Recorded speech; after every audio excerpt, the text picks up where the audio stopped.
Une femme rejoint une excursion en bateau réservée aux hommes pour s'amuser, mais un homme devient dangereusement obsédé par elle, à moins qu'elle ne cède, il est prêt à risquer la vie de tous pour l'avoir. Rob et Archie arrivent de Singapour et sont accueillis par Skipper Joe, un marin expérimenté et décontracté qui les attendait. Alors qu'ils commencent à discuter, un autre voyageur nommé Bull les rejoint et les quatre échangent rapidement leur présentation avant de se diriger vers le marché local. Pendant ce temps, un autre groupe mené par Tube arrive au même endroit, accompagné de sa petite amie Alex et de leur ami Sam, tous participant d'un tour de surf. Après une visite touristique et un trajet, les deux groupes montent à bord du yacht luxueux nommé Hédoniste. Le premier groupe de surfeurs est surpris de trouver des femmes parmi eux, contrairement à leurs attentes. À bord, ils font connaissance, notamment Rob et Bull qui semblent intéressés par Sam. Le premier parle avec elle tandis que son ami interroge discrètement Tube sur la femme, apprenant qu'elle vient de rompre avec son petit ami. Skipper Joe rassemble ensuite les deux groupes pour leur présenter l'équipage, les règles et leur destination. Le capitaine offre une visite rapide du bateau et assure à tous qu'ils seront bien pris en charge durant le voyage. L'après-midi, les touristes se détendent sur le pont avec des snacks et des boissons, profitant du soleil et de la brise marine. Bull commence à se livrer en racontant des histoires de ses expériences passées sur des îles isolées, captivant et divertissant ses auditeurs. La nuit venue, le groupe se retire dans ses cabines, fatigué. Pendant ce temps, une silhouette obscure observe silencieusement Sam dormir dans un coin sombre. Le lendemain, la journée commence tranquillement, 4 hommes partent surfer pendant que 2 femmes se relaxent sur le yacht, regardant les surfeurs, discutant et filmant pour s'amuser. Pendant le surf, Archie évoque une vidéo fuitée de Sam et son petit ami en train de s'amuser, ce qui dérange Tube car cela concerne son ami, il part, suivi rapidement par Rob. Bull interroge alors l'homme sur les détails intimes de la vidéo. De retour sur le yacht, Rob ajuste son matériel de pêche quand Sam vient le rejoindre, ils partagent leur passion pour la pêche et installent ensemble leurs cannes sur le pont. Soudain, Bull apparaît et tente de prendre une des cannes, ce qui contrarie Rob qui avait déjà préparé l'endroit. Malgré cela, Bull insiste pour participer, mais Sam intervient en demandant une demi-heure pour qu'il puisse pêcher seul, lui proposant de prendre la relève s'ils ne réussissent pas à attraper quelque chose. Comprenant, Bull accepte et se retire. Plus tard dans l'après-midi, Sam est seul quand Bull l'approche pour observer les dauphins qui jouent autour du yacht. Il lui demande si elle lui fait confiance, et quand elle répond oui, il la guide doucement pour s'asseoir sur l'ancre du yacht, la faisant balancer comme une balançoire. Ensemble, ils profitent du mouvement apaisant des vagues et de la compagnie paisible des dauphins. Le lendemain, le yacht arrive à destination, un lieu réputé pour ses conditions de surf exceptionnelles avec de puissantes vagues. Tandis que les surfeurs se préparent à partir, les femmes restent sur le pont pour se prélasser au soleil. Sam remarque du sang sur la jambe de Rob à son retour anticipé du surf et s'inquiète immédiatement de sa blessure, montrant soin et initiative en la soignant calmement. Par ailleurs, Archie pagaie dans un canoë acheté à un local que Bull reconnaît de ses voyages passés. Le vendeur semble aussi le connaître, montrant sa familiarité avec la scène locale du surf. Bientôt, ils aperçoivent un homme surfant une vague immense que seul Bull maîtrise habituellement, ce qui déclenche la jalousie. Rob le taquine pour qu'il affronte l'étranger et affirme sa dominance de surfeur professionnel. L'ambiance change brutalement quand Bull frappe l'homme en plein ride, criant que la vague lui appartient. Cette explosion d'agressivité perturbe l'énergie joyeuse du groupe et jette une ombre sur leur voyage paisible. Ce soir-là, tous se retrouvent dans le salon du yacht pour regarder la vidéo où Bull insulte le surfeur pendant leur session. L'atmosphère devient froide en constatant son absence de remords, voire sa fierté. Le groupe échange des regards mal à l'aise, ne sachant comment réagir. Son sourire paraît déplacé, surtout après avoir vu l'homme tomber impuissant de sa planche. Sam tente de raisonner Bull sur la gravité de ses actes, mais il la traite d'hypocrite en insinuant qu'il connaît ses propres indiscrétions. Choqué par son insulte, la pièce tombe dans le silence et la femme sort. Rob et Alex la suivent rapidement, comprenant à quel point elle est bouleversée. Pendant ce temps, le surfeur professionnel reste pour finir la vidéo, entendant Sam commenter son ego blessé en arrière-plan, ce qui le fait se sentir trahi. Dehors, Rob s'assoit à côté d'elle et la rassure. Bien que Bull soit responsable de ses actes, la vidéo fuitée n'est pas de sa faute. Elle se moque d'elle-même d'avoir atteint 1000 vues, mais souhaite quitter brièvement le yacht, il l'emmène alors sur le bateau de secours où ils font l'amour. Le lendemain matin, les hommes chargent leur planche sur un hors-bord tandis que Rob reste avec Sam pour se détendre au bord de l'eau. Après une courte baignade et quelques baisers, il part surfer seul. La femme est paisiblement allongée sur le ventre quand elle entend quelqu'un s'approcher alors que ses yeux sont fermés. Elle pense que c'est son amoureux et lui demande de lui mettre de la crème solaire dans le dos. Bull joue le jeu et lui applique de la lotion sur la peau, mais quand elle ouvre les yeux et voit Rob encore en train de marcher vers elle, elle comprend que quelqu'un d'autre a profité d'elle. Voyant cela, son nouveau petit ami confronte le surfeur, qui prétend que Sam a consenti à l'acte, ce que la femme nie en jurant qu'elle croyait que c'était Rob, ce que ce dernier croit. Pour éviter que la situation ne dégénère, Skipper Joe se place entre les hommes, les exhortant à rester calmes et à retourner au yacht.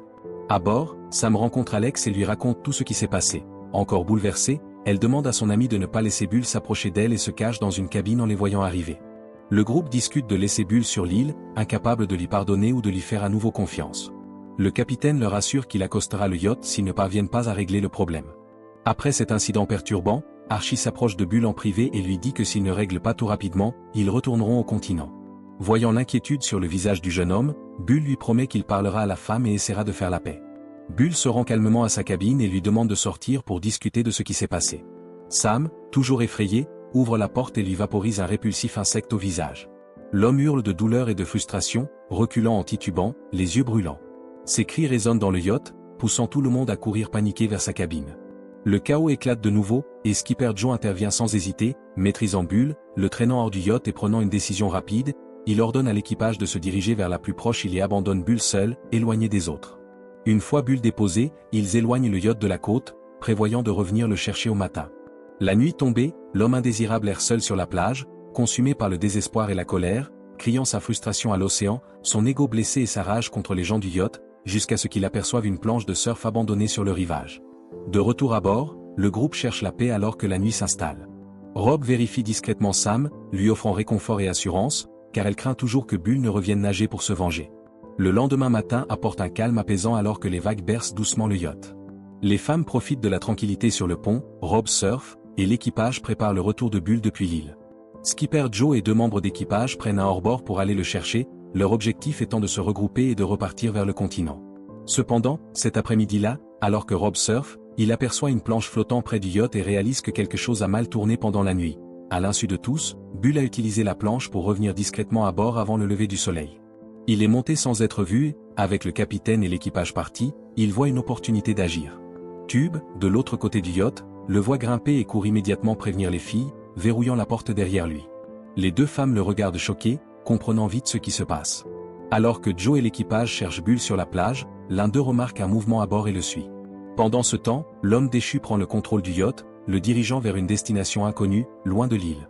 Voyant le petit bateau les suivre, il fouille dans les tiroirs de cuisine et les placards à provisions à la recherche d'objets tranchants ou dangereux, rassemblant des outils qu'il jette sur le hors-bord de Skipper Joe pour ralentir sa course.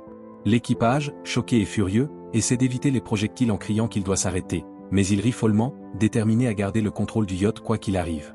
Pendant ce temps, Rob monte furtivement à bord, atteignant le pont sans être vu, décidé à arrêter Bull une bonne fois pour toutes. Malheureusement, Bull l'attrape avant qu'il ne puisse agir, lui assenant un violent coup au visage et le frappant à plusieurs reprises. Les 3 dans leur cabine observent anxieusement la scène. Alex blâme son partenaire tandis que ce dernier s'excuse auprès de Samedi. Sans qu'il le sache, Rob est déjà inconscient. Bull le traîne rapidement vers le pont inférieur et l'attache aux lourdes chaînes de l'ancre du yacht. Peu après, Tube sort prudemment de leur cabine, espérant parler à Bull et calmer la tension croissante, mais ce dernier ne veut pas discuter, il veut juste que Sam sorte. Désespéré, il scrute la zone, saisit un objet lourd à proximité, prêt à frapper si nécessaire, mais Bull le maîtrise facilement, le forçant à battre en retraite avec un mal de tête lancinant. Vaincu, Tube retourne dans la pièce où les femmes se cachent et leur raconte tout ce qu'il a vu. Il avoue que Bull ne semble se soucier que de Sam et qu'il croit qu'ils sont tous en danger s'ils ne trouvent pas rapidement une issue. Les femmes suggèrent de s'échapper la nuit, quand tout est sombre, espérant que ce sera plus facile, mais Tube, hanté par l'image de Rob enchaîné, avoue qu'il ne pourrait pas abandonner son ami ainsi. Le plan d'évasion s'arrête car aucun d'eux ne peut supporter l'idée de laisser Rob derrière, ils savent que leurs chances de réussite sont faibles, mais leur loyauté les maintient unis. Pendant ce temps, Archie se réveille enfin et voit Bull aux commandes du bateau.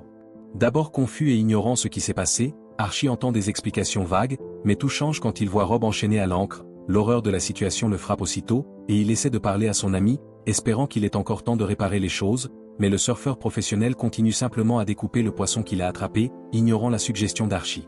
Après avoir préparé le sashimi, il se tient à côté de son prisonnier et le nargue en lâchant lentement l'ancre dans la mer, le traînant avec elle, les chaînes maintiennent Rob au-dessus de l'eau, le laissant suspendu et impuissant, s'accrochant aux chaînes.